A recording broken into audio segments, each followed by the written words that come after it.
Sound Deluxe and the Mind's Eye Audio Publishing is pleased to present Willie Nelson, my favorite Louis L'Amour stories. Desert Death Song by Louis L'Amour.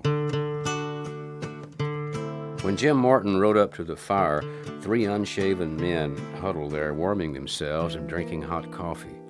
Morton recognized Chuck Benson from the /5, and the other men were strangers. "Howdy, Chuck," Morton said. "Is he still in there?" "Sure is," Benson told him, "and it don't look like he's figuring on coming out." "Well, I don't reckon to blame him. Must be 100 men scattered about." "Nigher'n 200. But you know Nat Bodine, shaking him out of these hills is going to be tougher than shaking a possum out of a tree." The man with the black beard stubble looked up sourly. "Well, he wouldn't last long if they'd let us go in after him. I'd sure roust him out of there fast enough." Martin eyed the man with distaste. "You think so? That means you don't know Bodine. Going in after him is like sending a hound dog down a hole after a badger. Now, that man knows these hills, every crack and every crevice. He can hide places an Apache would pass up." The black-bearded man stared sullenly. He had thick lips and small, heavy-lidded eyes. "Sounds like maybe you're a friend of his. Maybe when we get him, you should hang alongside of him." Somehow the long rifle over Martin's saddle bows shifted to stare warningly at the man, although Martin made no perceptible movement. "Now, that ain't a handy way to talk, stranger," Martin said casually. "Everybody in these hills knows Nat, and most of us have been right friendly with him one time or another. I ain't taken up with him, but I reckon there's worse men in this posse than he is." "Meaning?" The big man's hand lay on his thigh. "Meaning anything you like." Martin was a Tennessee mountain man before he came west, and gun talk was no stranger to him. "You call it your own self." The long rifle was pointed between the big man's eyes, and Martin was building a cigarette with his hands only inches away from the trigger. "Forget it," Benson interrupted. "What you two got to fight about? Blackie, this here's Jim Morton. He's a lion hunter for the Lazy S." And Blackie's mind underwent a rapid readjustment. This tall, lazy stranger wasn't the soft-headed drink of water he'd thought him, for everybody knew about Morton. A dead shot with rifle and pistol, he was known to favor the former, even in fairly close combat. He'd been known to go up trees looking after mountain lions, and once when 3 hard-case rustlers had tried to steal his horses, the 3 had ended up in Boot Hill. "How about it, Jim?" Chuck asked. "You know Nat. Where do you think he'd be?" Morton squinted and drew on his cigarette. "There ain't no figuring him. I know him, and I've hunted alongside of him. He's almighty knowing when it comes to wild country. Moves like a cat. It's got eyes like a turkey buzzard." He glanced at Chuck. "What's he done?" "Heard some talk down to the /5, but nobody seemed to have it clear. Stage robbed yesterday. Pete Daly of the Diamond D was riding it, and he swore the robber was Nat. And when they went to arrest him, Nat shot the sheriff." "Kill him?" "No, but he's bad off and like to die. Nat only fired once, and the bullet took Larrabee too high." "Don't sound reasonable," Morton said slowly. "Nat ain't one to miss something he aims to kill. You say Pete Daly was there?" "Yeah, he's the only one saw it." "How about this robber? Was he masked?" "Uh-huh, and packing a Winchester .44 and 2 tied-down guns. He was a big black-headed man," the driver said. "He don't know Bodine, but Pete identified him." Martin eyed Benson. "I shouldn't wonder," he said, and Chuck flushed. Each knew what the other was thinking. Pete Daly had never liked Bodine. Nat married the girl Pete wanted, even though it was generally figured that Pete never had a look-in with her anyway, but Daly had worn his hatred like a badge ever since. Mary Callahan had been a pretty girl, but a quiet one, and Daly had been sure he'd win her. But Bodine had come down from the hills and changed all that. He was a tall man with broad shoulders, dark hair, and a quiet face. He was a good-looking man, even a handsome man, some said. Men liked him, and women too, but the men liked him best because he left their women alone. That was more than could be said for Daly, who lacked Bodine's good looks, but made up for it with money.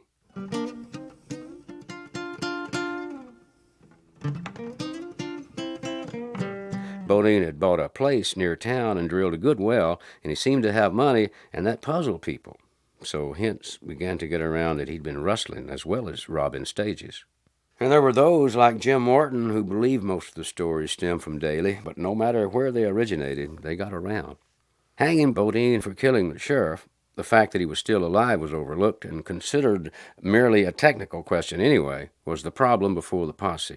It was a self-elected posse, inspired to some extent by Daly and given a semi-official status by the presence of Bert Stovall, Larrabee's jailer. And yet to hang a man, he must first be caught. And Bodine had lost himself in that broken, rugged country known as Powder Basin. It was a region of some 10 square miles back against an even rougher and uglier patch of waterless desert, but the basin was bad enough itself.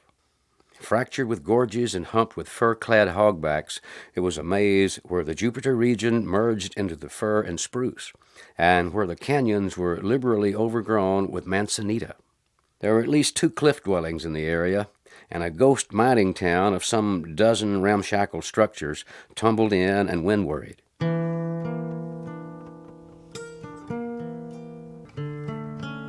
All I can say, Martin said finally, is I don't envy those who corner him when they do, and if they do.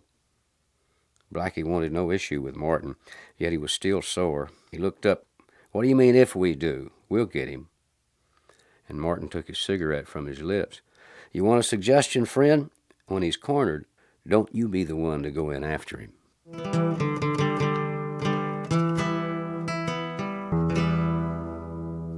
4 hours later, when the sun was moving toward noon, the net had been drawn tighter, and Nat Bodine lay on his stomach in the sparse grass on the crest of a hogback and studied the terrain below. There were many hiding places, but the last thing he wanted was to be cornered and forced to fight it out. Until the last moment, he wanted freedom of movement. Among the searchers were friends of his, men with whom he rode and hunted, men he had admired and liked. And now they believed him wrong. They believed him a killer, and they were hunting him down. And they were searching the canyons with care, so he had chosen the last spot they would examine, a bald hill with only the foot-high grass for cover. His vantage point was excellent, and he had watched with appreciation the care with which they searched the canyon below him. Bodine scooped another handful of dust and rubbed it along his rifle barrel. He knew how far a glint of sunlight from a rifle barrel can be seen, and men in that posse were Indian fighters and hunters. And no matter how he considered it, his chances were slim. He was a better woodsman than any of them, unless it was Jim Martin, and yet that was not enough. He was going to need food and water. Sooner or later, they would get the bright idea of watching the water holes, and after that...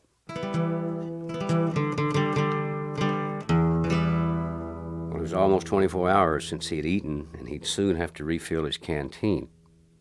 Pete Daly was behind this, of course. And trust Pete not to tell the true story of what happened. Pete had accused him of the holdup right to his face when they'd met him on the street, and the accusation had been sudden, and Nat's reply had been prompt. He'd called Daly a liar, and Daly moved a hand for his gun. The sheriff sprang to stop him and took Nat's bullet. The people who rushed to the scene saw only the sheriff on the ground, and Daly with no gun drawn, and Nat gripping his six-shooter. Yet it was not that of which he thought now. He thought of Mary. What would she be thinking now? They'd been married so short a time, and had been happy despite the fact that he was still learning how to live in civilization and with a woman. It was a mighty different thing, living with a girl like Mary. And did she doubt him now? And would she, too, believe that he'd held up the stage and then killed the sheriff? As he lay in the grass, he could find nothing on which to build hope.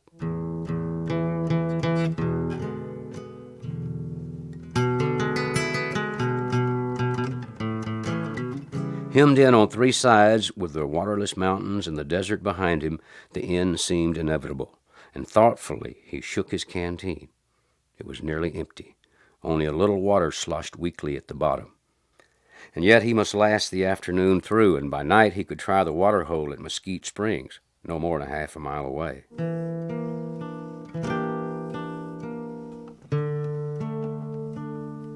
The sun was hot, and he lay very still, knowing that only the faint breeze should stir the grass where he lay if he were not to be seen. Below him he heard men's voices, and from time to time could distinguish a word or even sentence. They were cursing the heat, but their search was not relaxed. Twice men mounted the hill and passed near him. One man stopped for several minutes, not more than a dozen yards away. But Nat held himself still and waited. Finally the man moved on. mopping sweat from his face.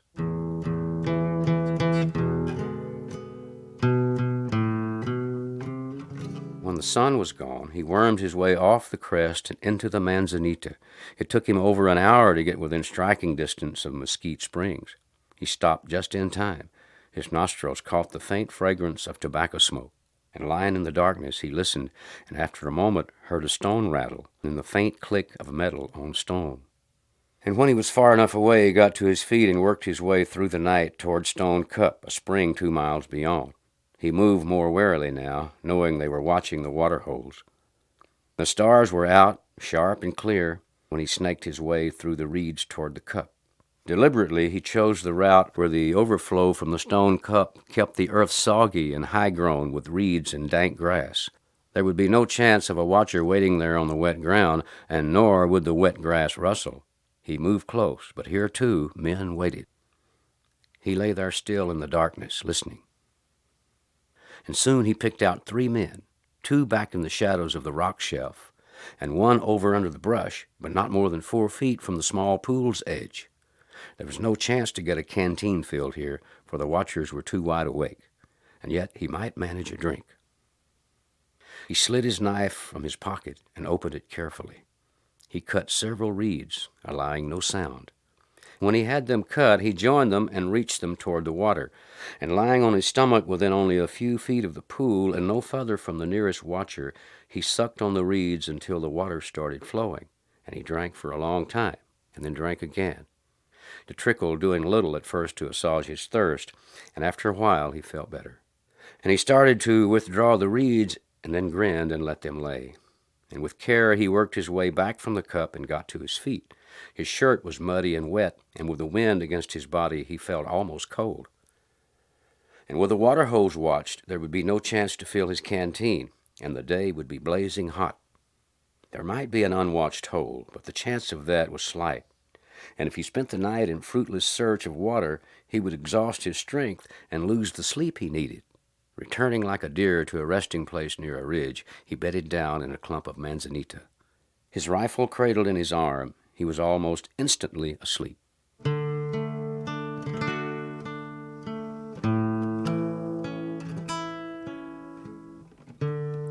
Dawn was breaking when he awakened, and his nostrils caught a whiff of wood smoke. His pursuers were at their breakfast, and by now they would have found his reeds, and he grinned at the thought of their anger at having had him so near without knowing. Martin, he reflected, would appreciate that. Yet they would all know he was short of water. Worming his way through the brush, he found a trail that followed just below the crest and moved steadily along in the partial shade, angling toward a towering hogback. Later, from well up on the hogback, he saw 3 horsemen walking their animals down the ridge where he had rested the previous day. 2 more were working up a canyon, and wherever he looked, they seemed to be closing in. He abandoned the canteen, for it banged against brush and could be heard too easily. He moved back, going from one cluster of boulders to another, then pausing short of the ridge itself. The only route that lay open was behind him, into the desert, and that way they were sure he would not go. The hogback on which he lay was the highest ground in miles, and before him the jagged scars of 3 canyons running off the hogback stretched their ugly length into the rocky, brush-blanketed terrain. And up those 3 canyons, groups of searchers were working. Another group had cut down from the north and come between him and the desert ghost town.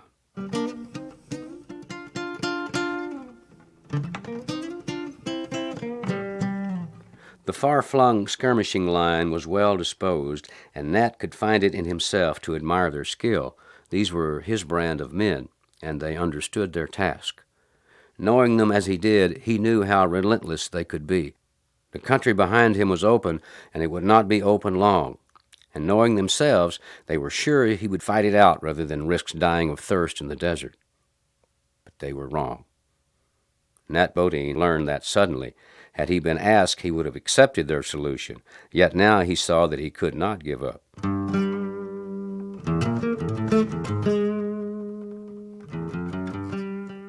The desert was a true powder basin. The Indians had called it the place of no water, and he had explored deep into it in the past years and found nothing. And while the distance across was less than 20 miles, a man must travel twice that or more, up and down and around, if he would cross it, and his sense of direction must be perfect. And yet, with water and time, a man might cross it, and Nat Bodine had neither. Moreover, if he went into the desert, they would soon send word and have men waiting on the other side. He was fairly trapped, and yet he knew that he would die in that waste alone before he'd surrendered to be lynched. And nor could he hope to fight off this posse for long.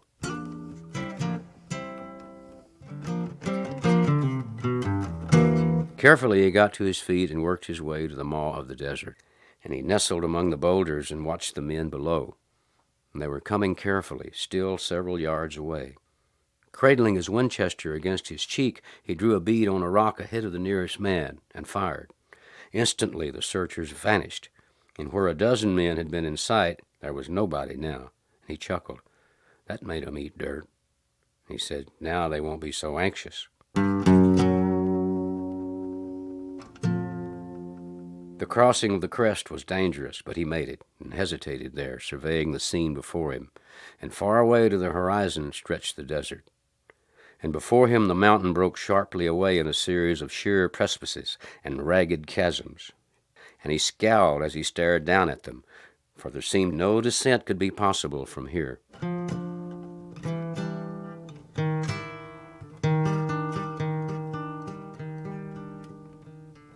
Chuck Benson and Jim Martin crouched in the lee of a stone wall and stared up at the ridge from which the shot had come. He didn't shoot to kill, Martin said, or he'd had one of us. He's that good. What's on his mind? Benson demanded. He's stuck now. I know that ridge, and the only way down is the way he went up. Let's move in, Blackie protested. There's cover enough. Well, you don't know Nat. He's never caught until you see him down. I know the man. He'll climb cliffs that would stop a horsefly. Pete Daly and Bert Stovall moved up to join them, peering at the ridge before them through the concealing leaves. And the ridge was a gigantic hogback, almost 1,000 feet higher than the plateau on which they waited. On the far side it fell away to the desert, dropping almost 2,000 feet in no more than 200 yards, and most of the drop in broken cliffs. Daly's eyes were hard with satisfaction. We got him now, he said triumphantly. He'll never get off that ridge. We've only to wait a little and then move in on him. He's out of water, too. Martin looked with distaste at Daly. You seem powerful anxious to get him, Pete. Maybe the sheriff ain't dead yet. Maybe he won't die. And maybe his story of the shooting will be different. Daly turned on Martin, his dislike evident. Your opinion is of no account, Martin. I was there, and I saw it. And as for Larrabee, if he ain't dead, he soon will be. And if you don't like this job, why don't you leave? Jim Martin stoked his pipe calmly. Because I aim to be here if you get Bodine. And I personally figure to see he gets a fair shake. And furthermore, Daly, I'm not beholden to you, no way, and I ain't scared of you. Howsoever, I figure you got a long way to go before you get Bodine. And high on the ridge, flat on his stomach among the rocks, Bodine was not so sure. He mopped sweat from his brow and studied again the broken cliff beneath him. And there seemed to be a vaguely possible route, but the thought of it in his mouth turned dry and his stomach empty.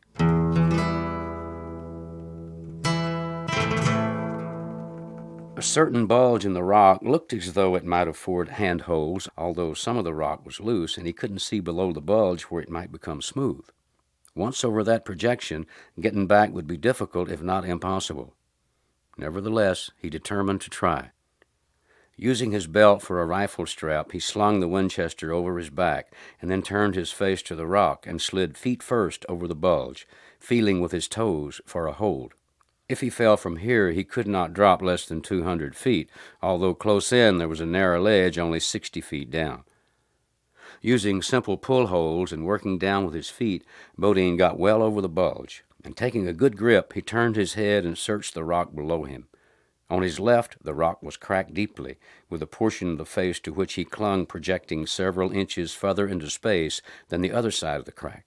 Shifting his left foot carefully, he stepped into the crack, which afforded a good jam hold. Shifting his left hand, he took a pull grip, pulling away from himself with the left fingers until he could swing his body to the left and get a grip on the edge of the crack with his right fingers. and then lying back, his feet braced against the projecting far edge of the crack, and pulling toward himself with his hands, he worked his way down, step by step, grip by grip, for all of 20 feet. There the crack widened into a chimney, far too wide to be climbed with a lieback, its inner side slick and smooth from the scouring action of wind and water. Working his way into the chimney, he braced his feet against one wall and his back against the other, and by pushing against the two walls and shifting his feet carefully, he worked his way down until he was well past the 60-foot ledge. The chimney ended in a small cavern-like hollow in the rock, and he sat there, catching his breath. Nat ran his fingers through his hair and mopped sweat from his brow. Anyway, he grinned at the thought, they wouldn't follow him down here. Carefully, he studied the cliff below him, then to the right and the left. And to escape his present position, he must make a traverse of the rock face, working his way gradually down. For all of 40 feet of climb, he would be exposed to a dangerous fall, or to a shot from above if they had dared the ridge. And yet there were precarious handholds and some inch-wide ledges for his feet. When he had his breath, he moved out, clinging to the rock face and carefully working across it and down. Sliding down a deep slab, he crawled out on a knife-edge ridge of rock and, straddling it, worked his way along until he could climb down a further face, hand over hand. Landing on a wide ledge, he stood there, his chest heaving, staring back up at the ridge. No one was yet in sight, and there was a chance that he was making good his escape. At the same time, his mouth was dry, and the effort expended in climbing and descending had increased his thirst. Unslinging his rifle, he completed the descent without trouble, emerging at last upon the desert below. Heat lifted against his face in a stifling wave, and loosening the buttons of his shirt, he pushed back his hat, stared up at the towering height of the mountain, and even as he looked up, he saw men appear on the ridge. Lifting his hat, he waved to them. And Benson was the first man on that ridge, and involuntarily he drew back from the edge of the cliff, catching his breath at the awful depth below. Pete Daly, Bert Stovall, and Tim Morgan moved up beside him, and then the others. It was Morgan who spotted Bodine first. "What'd I tell you?" he snapped. "He's down there on the desert." And Daly's face hardened. "Why, that dirty..." And Benson stared. "You gotta hand it to him," he said. "I'd sooner chance a shootout than try that cliff." A bearded man on their left spat and swore softly. "Well, boys, this does it. I'm quitting. No man that game deserves to hang. I'd say let him go." Pete Daly turned angrily but changed his mind when he saw the big man and the way he wore his gun. Pete was no fool. Some men could be bullied, and it was a wise man who knew which and when. "I'm not quitting," he said flatly. "Let's get the boys, Chuck. We'll get our horses and be around there in a couple of hours. He won't get far on foot."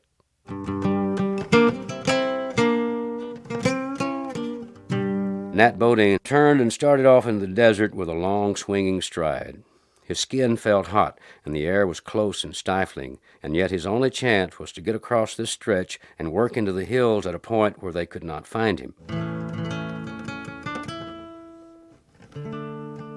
All this time, Mary was in the back of his mind, her presence always near, always alive. Where was she now? What was she doing? And had she been told? Nat Bodine had emerged upon the desert at the mouth of one of a boulder-strong canyon slashed deep into the rocky flank of the mountain itself. And from the mouth of the canyon there extended a wide fan of rock, coarse gravel, sand, and silt, flushed down from the mountain by torrential rains. On his right, the edge of the fan of sand was broken by the deep scar of another wash, cut at some later date when the water had found some crevice in the rock to give it an unexpected hold. It was toward this wash that Bodine walked. Clambering down the slide, he walked along the bottom. Working his way among the boulders, he made his way toward the shimmering basin that marked the extreme low level of the desert. And here, dancing with heat waves and seeming from a distance to be a vast blue lake, was one of those dry lakes that collect the muddy runoff from the mountains. Yet as he drew closer, he discovered he'd been mistaken in his hope that it was a playa of the dry type. Wells sunk in the dry type of playa often produced fresh, cool water, and occasionally at shallow depths. This, however, was a pasty water surfaced salinas, and water found here would be salty and worse than none at all. Moreover, there was a danger that he might break through the crust beneath the dry powdery dust and into the slime below. The playa was such that it demanded a wide detour from his path, and the heat here was even more intense than on the mountain. Walking steadily, dust rising at each footfall, Bodine turned left along the desert, skirting the playa, and beyond it he could see the edge of a rocky escarpment, and this rocky ledge stretched for miles toward the far mountain range bordering the desert. And yet the escarpment must be attained as soon as possible, for knowing as he was in desert ways and lore, Nate understood in such terrain there was always a possibility of stumbling upon one of those desert tanks, or tinajas, which contain the purest water any wanderer of the dry lands could hope to find. And yet he knew how difficult these were to find, for hollowed by some sudden cascade or scooped by wind, they are often filled to the brim with gravel or sand, and must be scooped out to obtain the water in the bottom.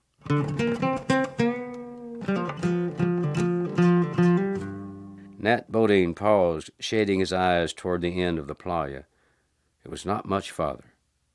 His mouth was powder dry now, and he could swallow only with an effort. He was no longer perspiring. He walked as in a daze, concerned only with escaping the basin of the playa, and it was with relief that he stumbled over a stone and fell headlong. Clumsily he got to his feet, blinking away the dust and pushing on through the rocks.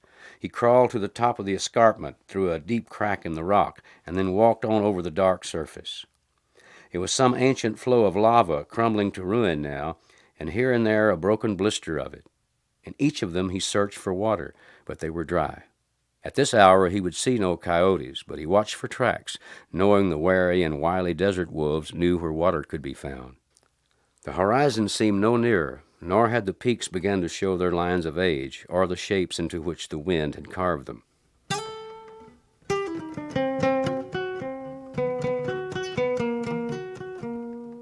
And yet the sun was lower now, its rays level and blasting as the searing flames of a furnace.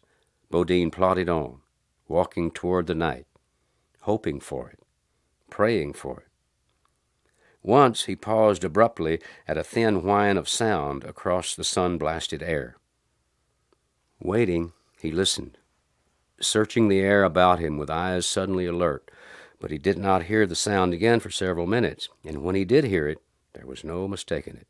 His eyes caught the dark movement striking straight away from him on a course diagonal with his own. A bee. Nat changed his course abruptly, choosing a landmark on a line with the course of the bee, and then followed on. Minutes later he saw a second bee and altered his course to conform with it. The direction was almost the same, and he knew that water could be found by watching converging lines of bees. He could afford to miss no chance, and he noted the bees were flying deeper into the desert, not away from it.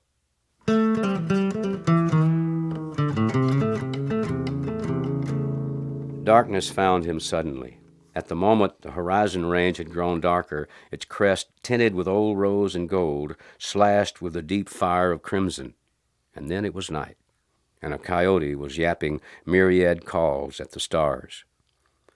In the coolness, he might make many miles by pushing on, and he might also miss his only chance of water.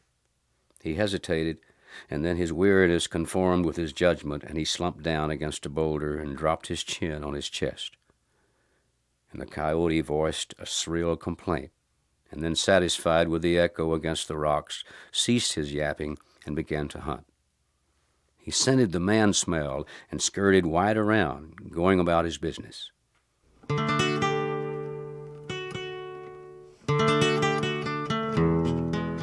There were 6 men in the little cavalcade at the base of the cliff, searching for tracks. The rider found them there. Jim Martin calmly sitting his horse and watching with interested eyes, but lending no aid to the men who tracked his friend, and there were Pete Daly, Blackie, Chuck Benson, and Bert Stovall. Further along were other groups of riders. The man worked a hard-ridden horse, and he was yelling before he reached them. He raced up and slid his horse to a stop, gasping. "Call it off. It wasn't him." "What?" Daly burst out. "What did you say?" "I said it wasn't Bodine. We got our outlaw this morning out east of town.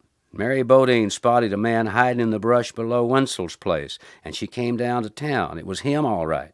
He had the loot on him, and the stage driver identified him." Pete Daly stared, his little eyes tightening. "What about the sheriff?" he demanded. "He's pulling through." The rider stared at Daly. "He said it was his fault he got shot. His and yourn. He said if you'd kept your fool mouth shut, nothing would have happened. He was another fool for not letting you get leaded down like you deserved." Daly's face flushed, and he looked around angrily like a man badly treated. "All right, Benson, we'll go home." "Wait a minute." Jim Martin crossed his hands on the saddle horn. "What about Nat? He's out there in the desert, and he thinks he's still a hunted man. He's got no water. Far as we know, he may be dead by now." Daly's face was hard. "He'll make out. My time's too valuable to chase around in the desert after a no-account hunter." "It wasn't too valuable when you had an excuse to kill him," Martin said flatly. "I'll ride with you, Martin," Benson offered. Daly turned on him, his face dark. "You do, and you'll hunt you a job." Benson spat. "I quit working for you 10 minutes ago. I never did like coyotes." And he sat his horse, staring hard at Daly, waiting to see if he would draw. But the rancher merely stared back until his eyes fell. He turned his horse. "If I were you," Martin suggested, "I'd sell out and get out. This country don't cotton to your type, Pete." Martin started his horse. "Who's coming?" "We all are." It was Blackie who spoke. "But we better fly some white. I don't want that salty Injun shooting at me."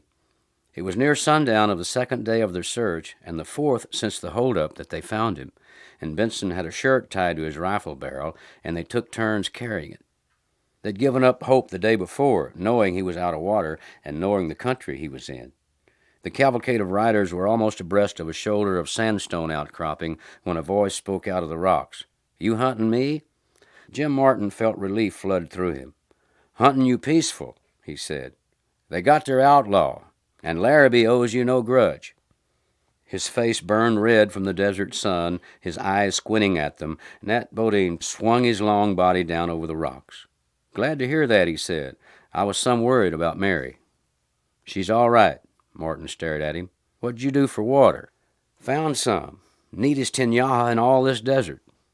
The men swung down, and Benson almost stepped on a small red-spotted toad. "Watch that, Chuck. That's the boy who saved my life." "That toad?"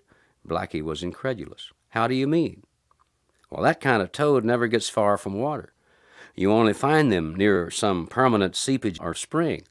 I was all in, down on my hands and knees when I heard him cheeping.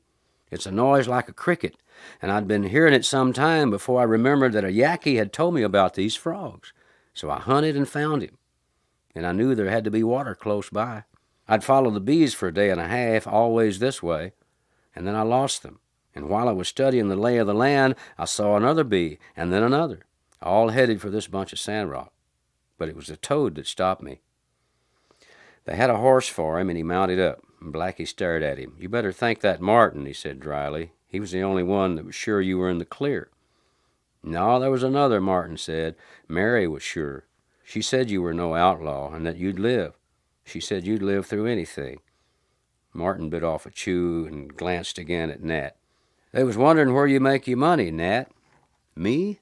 Bodine looked up, grinning. "Mining turquoise. Found me a place where the Indians worked. I've been cutting it out and shipping it east." He stooped and picked up the toad, put him carefully in the saddlebag. "That toad," he said emphatically, "goes home to Mary and me. Our place is green and mighty pretty, and right on the edge of the desert, but with plenty of water. And this toad has got a good home from here on. And I mean a good home."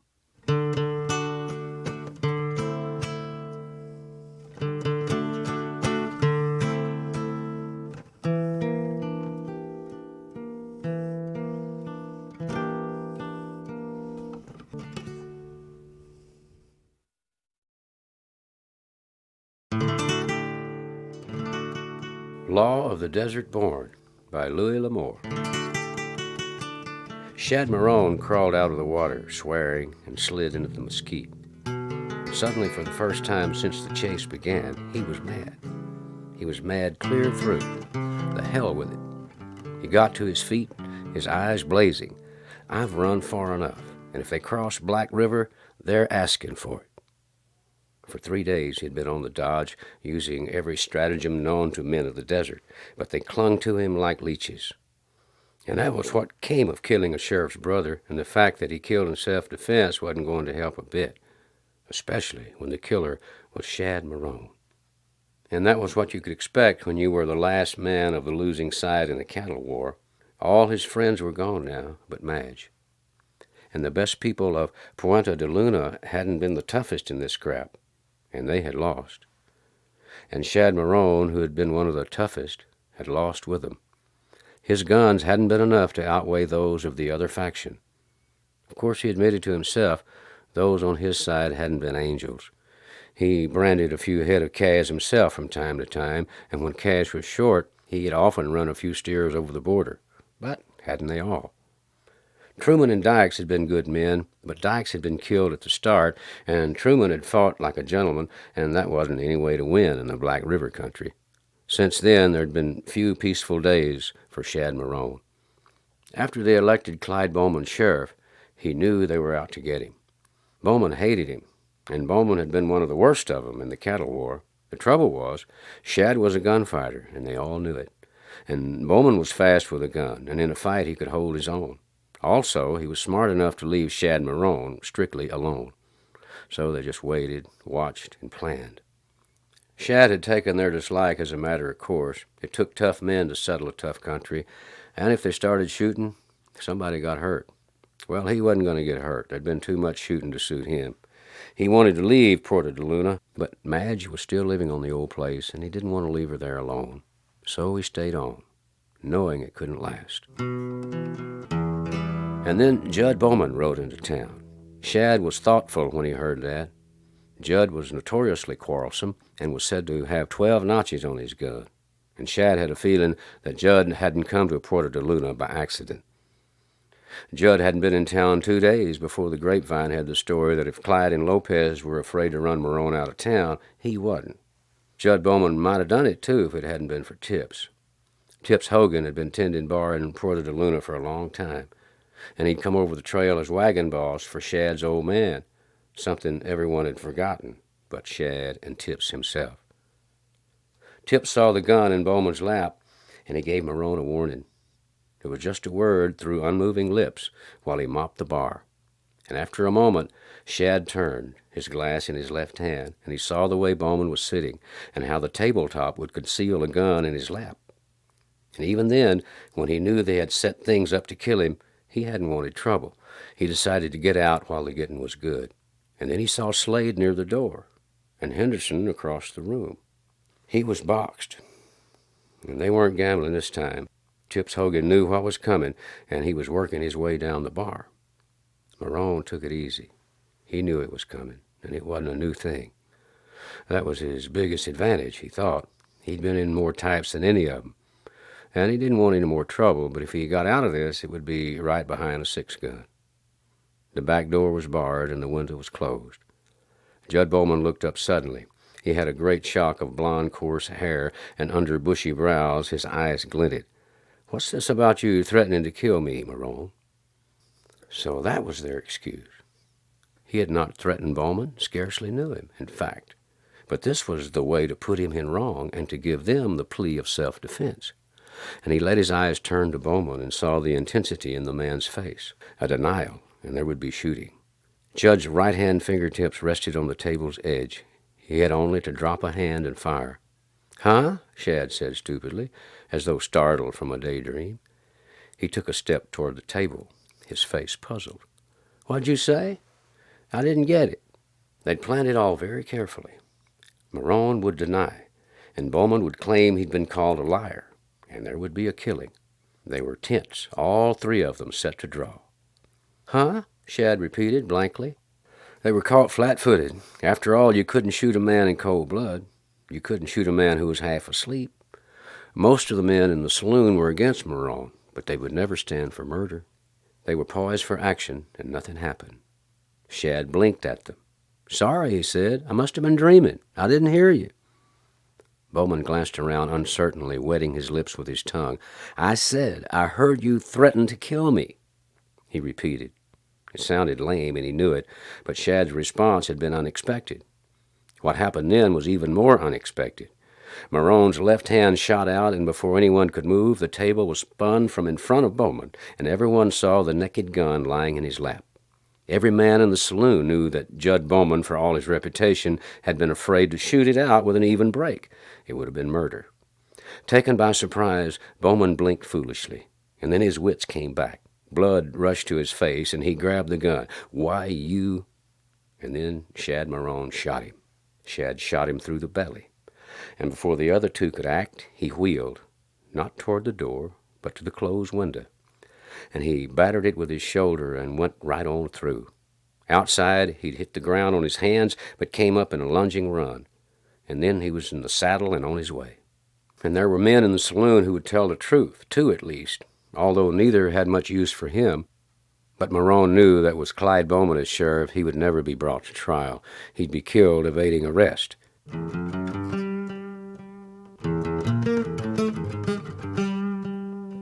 For 3 days he fled, and during that time they were never more than an hour behind him. And then at Fork Tree they closed in. He got away, but they clipped his horse.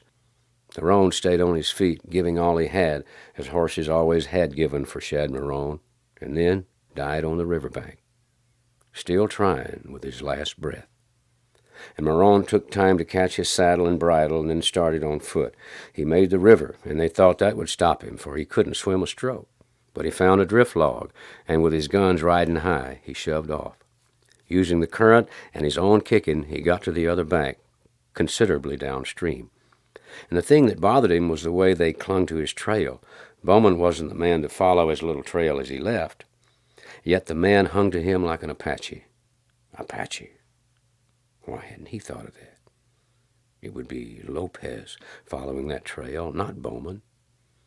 Bowman was a bulldog, but Lopez was wily as a fox and bloodthirsty as a weasel. Shad got to his feet and shook the water from him like a dog. He was a big, raw-boned, sun-browned man. His shirt was half torn away, and a bandolier of cartridges was slung across his shoulder and chest, and his six-gun was on his hip, his rifle in his hand. He poured the water out of his boots. Well, he was through playing now. If they wanted a trail, he'd see that they got one. Lopez was the one that worried him. He could shake the others, but Lopez was one of the men who'd built this country. He was ugly. He killed freely and often, and he was absolutely ruthless, but he had nerve. And you had to hand it to him. The man wasn't honest, and he was too quick to kill, but it had taken men like him to tame this wild, lonely land. It was a land that didn't tame easy. Well, what they'd get now would be death for them all, even Lopez. This was something he'd been saving. Grimly, he turned up the steep, little-used path from the river. They thought they had him at the river, and they would think they had him again at the lava beds.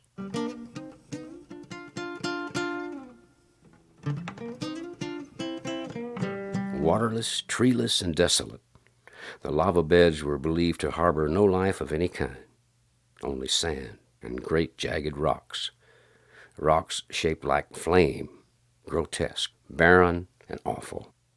More than 70 miles long and never less than 30 miles wide, and so rough a pair of shoes wouldn't last 5 miles, and footing next to impossible for horses. On the edge of the lava, Shad Marone sat down and pulled off his boots. Tying their strings, he hung them to his belt. Then he pulled out a pair of moccasins he always carried and slipped them on. Pliable and easy on his feet, they would give to the rough rock and would last many times as long in this terrain as boots.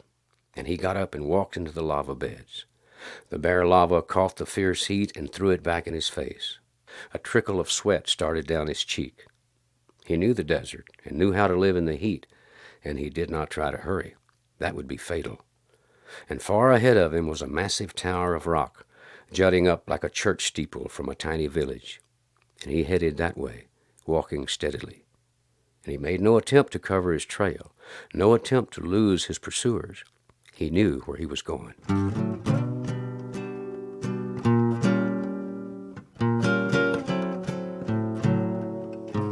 An hour passed, and then another. It was slow going. The rock tower had come abreast of him and then fallen behind. Once he saw the trail of some tiny creature, perhaps a horned frog. And once he climbed a steep declivity, and he glanced back, and they were still coming. They hadn't quit. Lopez. Well, that was like Lopez. He wouldn't quit. Shad smiled then, but his eyes were without humor. All right, they wanted to kill him bad enough to try the lava beds, and they would have to learn the hard way. Learn when they could never profit from the lesson.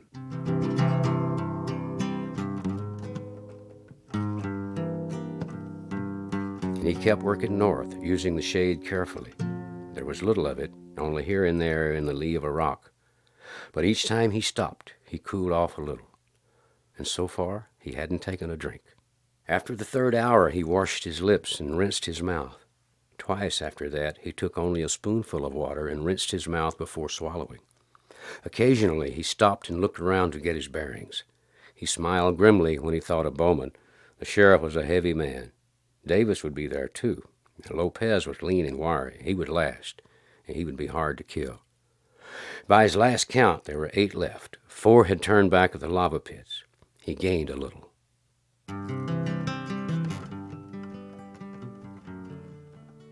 At 3 in the afternoon, he finally stopped. It was a nice piece of shade and would grow better as the hours went on. The ground was low, and in one corner there was a pocket. He dug with his hands until the ground became damp, and then he lay back on the sand and went to sleep.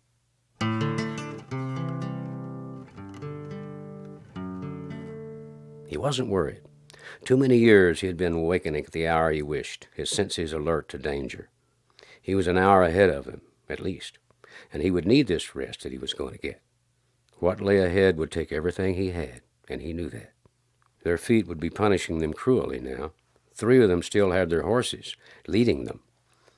He rested his full hour, and then he got up. He had cut it very thin.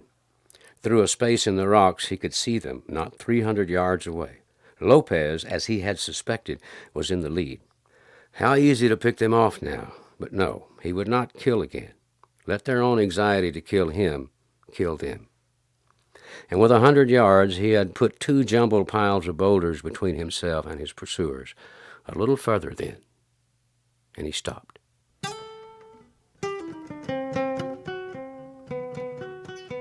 Before him was a steep slide of shale near the edge of a great basin. Standing where he did, he could see far away into the distance, a purple haze over the mountains.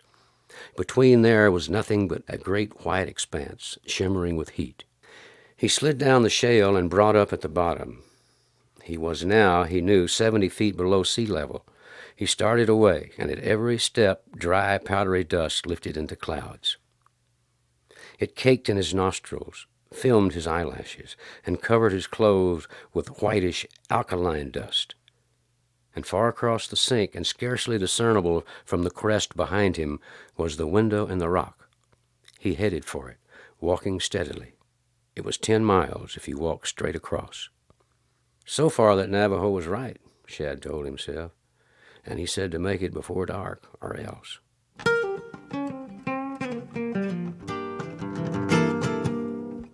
Shad Marone's lips were dry and cracked, and after a mile he stopped, tilting his canteen until he could get his finger into the water, and then carefully moistened his lips, just a drop thin inside his mouth. All these men were desert-wise. None of them, excepting perhaps Lopez, would know about the sink, and they would need water, and they would have to know where to find it. By day they could follow his trail, but after darkness fell. And then the Navajo had said the wind would begin to blow. Shad looked at the dry, powdery stuff under him. He could imagine what a smothering, stifling horror this would be if the wind blew. Then no man could live. Heat waves danced a queer rigadoon across the lower sky, and heat lifted, beating against his face from the hot white dust beneath his feet. Always it was over a man's shoe tops, sometimes almost knee-deep. Far away the mountains were a purple line that seemed to waver vaguely in the afternoon sun. He walked on, headed by instinct rather than sight for the window. Dust arose in a slow, choking cloud. It came up from his feet in little puffs like white smoke. He stumbled, and then got to his feet right, and kept on. Walking in this was like dragging yourself through heavy mud. The dust pulled at his feet, and his pace was slow. Thirst gathered in his throat, and his mouth seemed filled with something thick and clotted. His tongue was swollen, and his lips cracked and swollen. He could not seem to swallow. He could not make 3 miles an hour. Darkness would reach him before he made the other side. But he would be close. Close enough. Luckily, at this season, the light stayed long in the sky.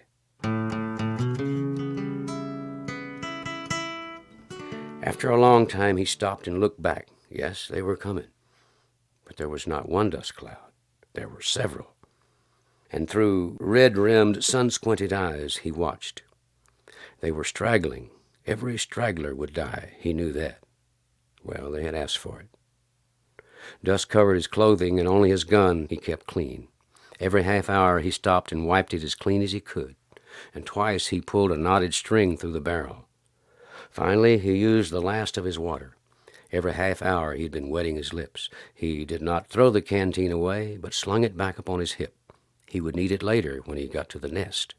His feet felt very heavy. His legs seemed to belong to an automaton. Head down, he slogged wearily on. In an hour, he made 2 miles. There's a time when human nature seems able to stand no more, and there's a time when every iota of strength seems burned away. This was the 4th day of the chase. 4 days without a hot meal.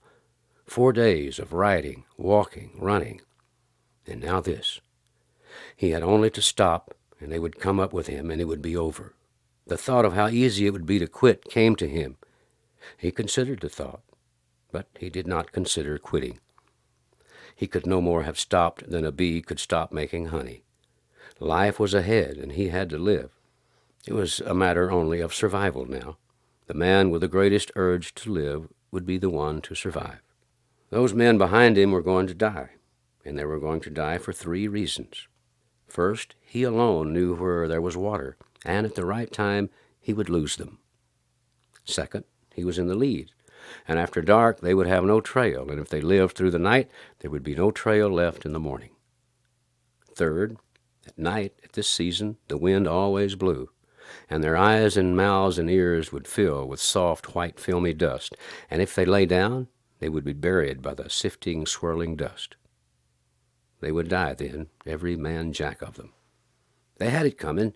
Bowman deserved it. So did Davis and Gardner, and Lopez most of all. They were all there. He had seen them. Lopez was a killer. The man's father had been Spanish and Irish, and his mother was Apache. And without Lopez, he would have shaken them off long ago. Shad Marone tried to laugh, but the sound was only a choking grunt. Well, they'd followed Lopez to their death, all of them. Aside from Lopez, they were weak sisters. He looked back again. He was gaining on them now. The first dust cloud was further behind, and the distance between the others was growing wider. It was a shame Lopez had to die at that. The man was tough and had plenty of trail savvy.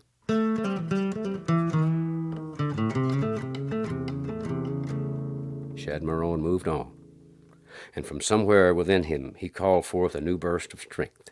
His eyes watched the sun, and while there was light, they had a chance. And what would they think in Puerto de Luma when 8 men did not come back?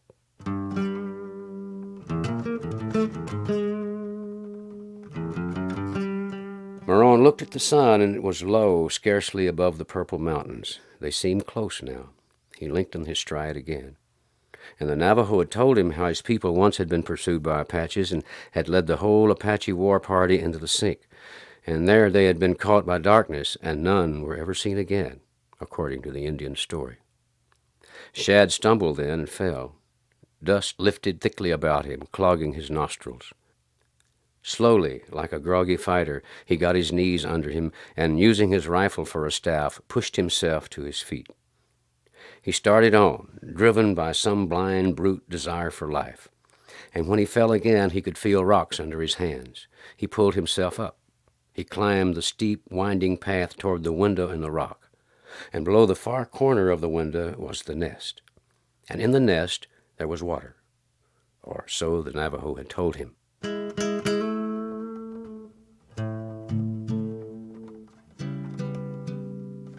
And when he was halfway up the trail, he turned and looked back over the sink. Far away he could see the dust clouds, 4 of them, one larger than the others. Probably there were 2 men together.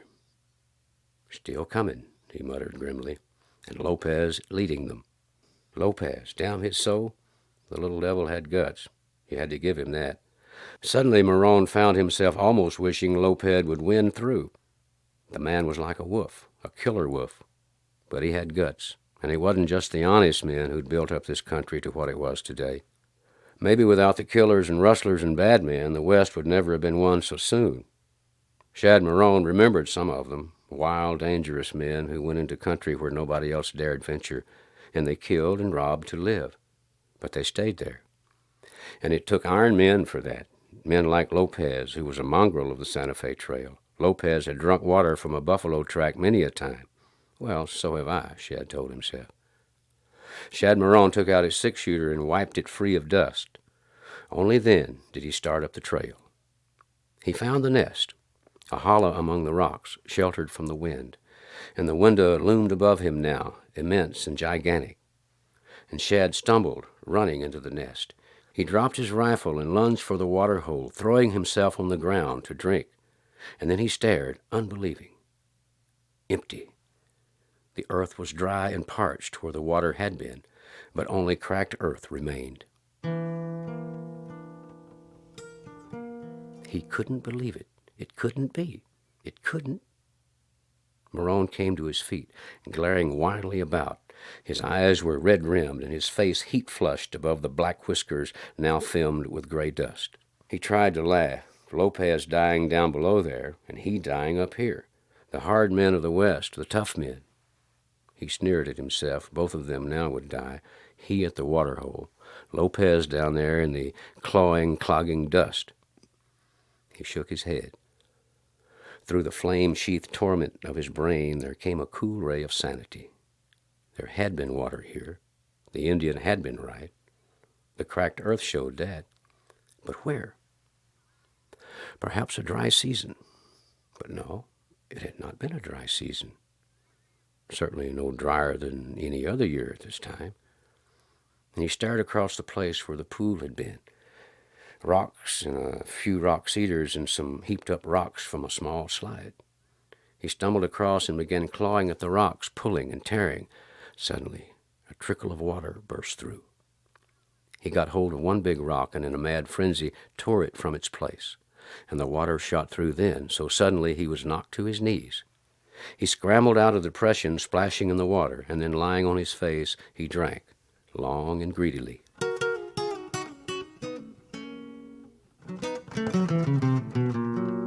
And finally he rolled away and lay still, panting, and dimly he was conscious of the wind blowing. He crawled to the water again and bathed his face, washing away the dirt and grime. And then, careful as always, he filled his canteen from the fresh water bubbling up from the spring. Now, if he'd only had some coffee. But he'd left his food in his saddlebags. Well, Madge would be all right now. He could go back to her. After this, they wouldn't bother him. He would take her away, and they'd go to the Blue Mountains in Oregon. He's always liked that country.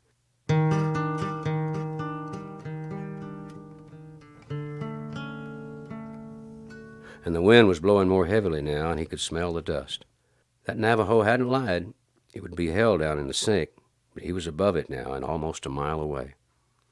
He stared down into the darkness, wondering how far Lopez had been able to get.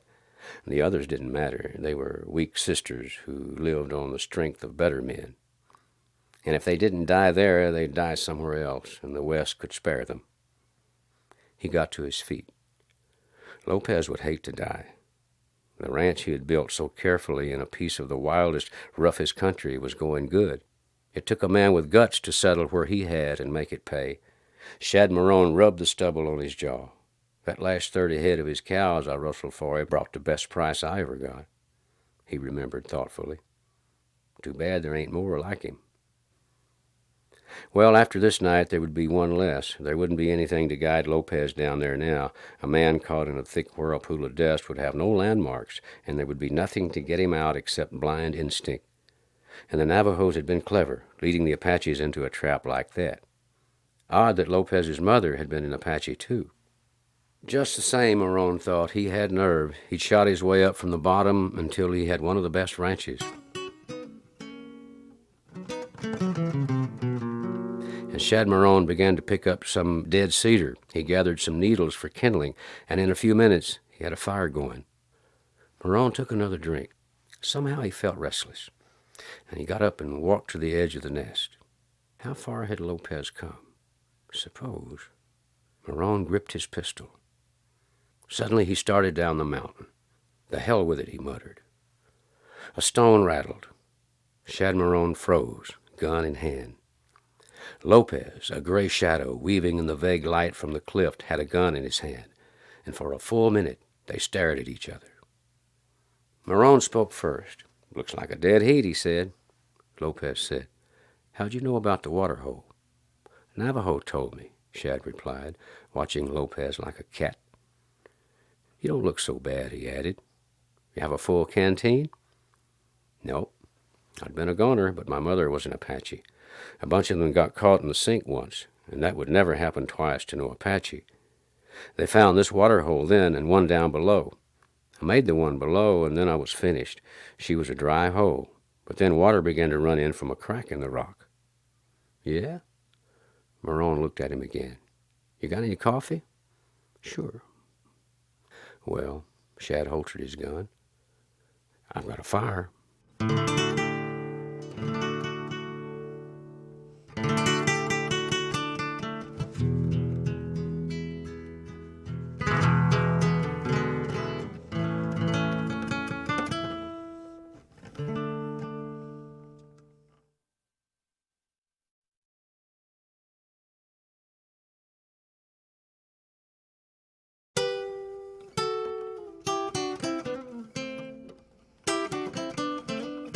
Big Medicine by Louis L'Amour.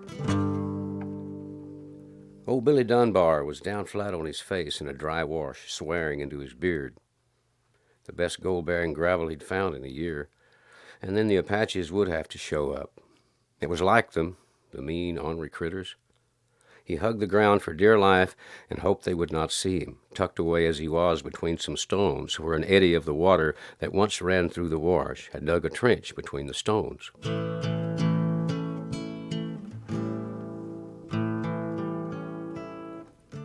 There were 9 of them, not many, but enough to take his scalp if they found him.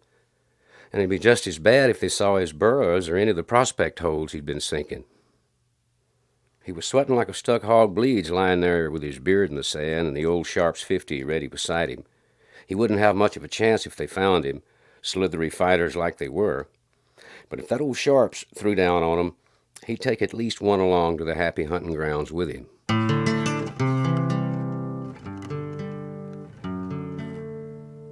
He could hear them now moving along the desert above the wash. Where in the tarnation were they going? He wouldn't be safe as long as they were in the country, and this was country where not many white men came, and those few who did come were just as miserable to run into as the Apaches. Now, the Apache leader was a lean-muscled man with a hawk nose, and all of them slim and brown without much meat on them, the way Apaches were, and wearing nothing but breechcloths and headbands. He lay perfectly still. Old Billy was too knowing in Indian ways to start moving until he was sure they were gone.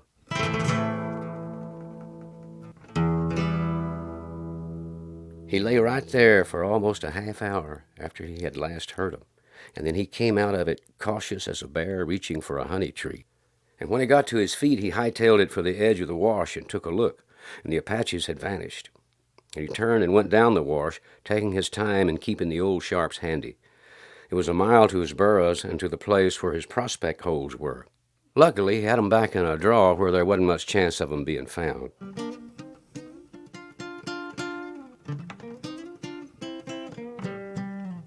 Billy Dunbar pulled his old gray felt hat down a little tighter and hurried on. And Jenny and Julie were waiting for him, standing head to tail so they could brush flies off each other's noses. And when he got to them, he gathered up his tools and took them back up the draw to the rocks at the end. His canteens were full, and he had plenty of grub and ammunition. He was lucky that he hadn't shot that rabbit when he saw it, and the Apaches would have heard the bellow of the old Sharps and come for him, sure. He was going to have to be careful. If they just kill a man, it wouldn't be so bad, but these Apaches, they like to stake a man out on an anthill and let the hot sun and ants do it for him. Maybe the buzzards, if they got there soon enough.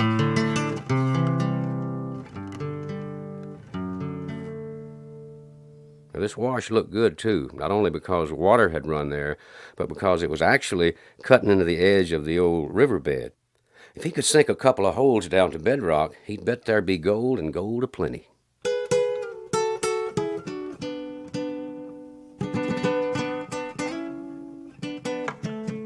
And when he awakened in the morning, he took a careful look around his hiding place.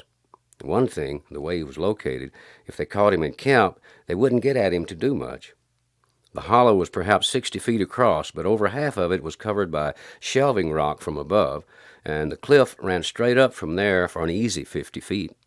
And there was water in the spring, and enough grass to last the burros for quite some time.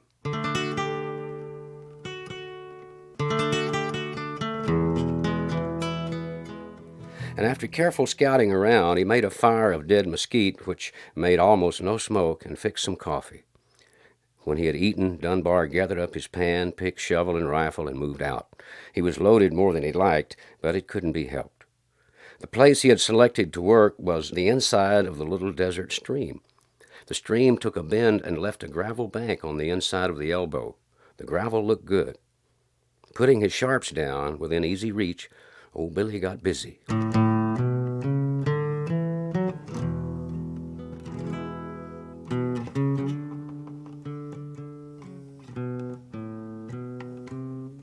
Before sundown, he'd moved a lot of dirt and tried several pans, loading them up and going over to the stream. And holding the pan under the water, he began to stir the gravel, breaking up the lumps of clay and stirring till every piece was wet. And then he picked out the larger stones and pebbles and threw them to one side. He put his hands on opposite sides of the pan and began to oscillate it vigorously underwater, moving it in a circular motion so the contents were shaken from side to side. With a quick glance to make sure there were no Apaches in sight, he tipped the pan slightly to an angle of about 30 degrees so the lighter sands, already buoyed up by the water, could slip out over the side. He struck the pan several good blows to help settle the gold, if any, and then dipped for more water and continued the process. He worked steadily at the pan, with occasional glances around until all the refuse had washed over the side but the heavier particles. And then with a little clean water, he washed the black sand and gold into another pan, which he took from the brush where it had been concealed the day before. For some time he worked steadily, and then as the light was getting bad, he gathered up his tools and, concealing the empty pan, carried the other with him back up the wash and to his hideout. And he took his sharps and he crept out of the hideout up the wall of the canyon. The desert was still and empty on every side. Too empty, darn it. Them Injuns will be back. You can't fool an Apache.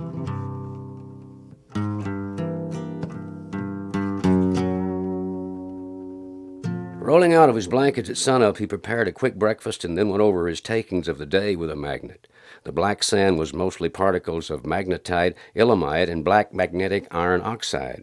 And what he couldn't draw off, he next eliminated by using a blowbox. It's too slow with them Apaches around. A man working down there can maybe do 60, 70 pans a day in that sort of gravel, but watching for Injuns ain't going to help much. And yet he worked steadily, and by nightfall, despite interruptions, he had handled more than 50 pans. And when the second day was over, he grinned at the gold he had. It was sufficient color to show he was on the right track. And right here, by using a rocker, he could have made it pay, but he wasn't looking for peanuts. Again, he cached his tools along with the empty pan and the brush at the edge of the wash.